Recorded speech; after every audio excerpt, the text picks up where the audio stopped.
মাতা গঙ্গা দেবী, তুমি এত পাপ নাও কি করে? তুমি কেমন করে এত পাপ মুক্ত হও?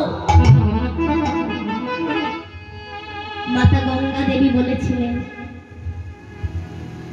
যদি কোন সুচতুর ব্যক্তি বৈষ্ণবের চরণ ধোয়ার জল গঙ্গায় বিসর্জন করে, সেই বৈষ্ণবের চরণ ধোয়ার জলে নগরবাসীর পাপ থেকে গঙ্গা মুক্তি পাবে। মুক্তি গঙ্গা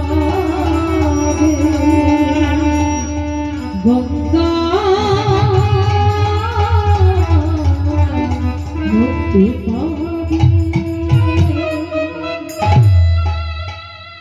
নারদ বললেন, ব্রাহ্মণের চরণ ধোয়া চলে গঙ্গা পাপ মুক্ত হবে না কেন? জৈমিনী বললেন, ব্রাহ্মণ যদি স্বধর্মাচারী হয় তবে হবে, নতুবা হয় না। তখন নারদ মুনি বললেন, ব্রাহ্মণের আবার স্বধর্মা কি গো? নিরন্তর কৃষ্ণ সেবন করাই তাদের সুধর্ম। এই জন্য অন্যান্য লোকেরা ব্রাহ্মণকে শ্রদ্ধা ও সম্মান করে। ব্রাহ্মণ উচ্ছিষ্ট প্রসাদ বা চরম ভৌত জল পান করে থাকে। ব্রাহ্মণ প্রতিদিন শ্রীকৃষ্ণকে ভোগ নিবেদন করে এবং সেই প্রসাদই তাদের আহার্য বস্তু। তখন নারদ মুনি বললেন, ব্রাহ্মণ যদি কৃষ্ণ সেবন প্রসাদ না গ্রহণ করে যদি অন্য কোনো খাদ্য গ্রহণ করে তাতে দোষ কি? জৈমিনী বললে, সেই খাদ্যকে পণ্ডিতেরা অখাদ্য বলে বর্ণনা করেছে।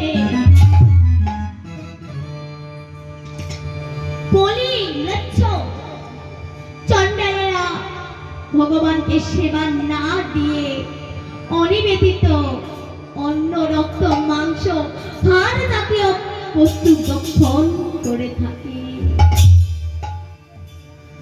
ব্রাহ্মণ অনিবেদিত অন্ন, রক্ত, মাংস, হাড় খায়, সেই ব্রাহ্মণ ব্রাহ্মণ নয়, সে চণ্ডালের অধম বলে গণ্য করা হয়েছে। হরি বল, হরি বল। শোনে রে মানুষ ভাই,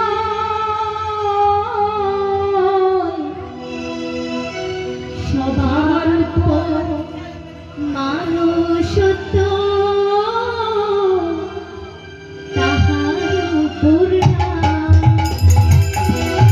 শোনে রে মানুষ ভাই,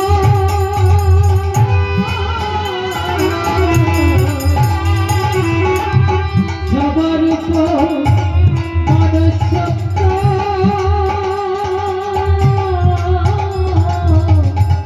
তাহার উপর না। মুচি হলে শুচি সে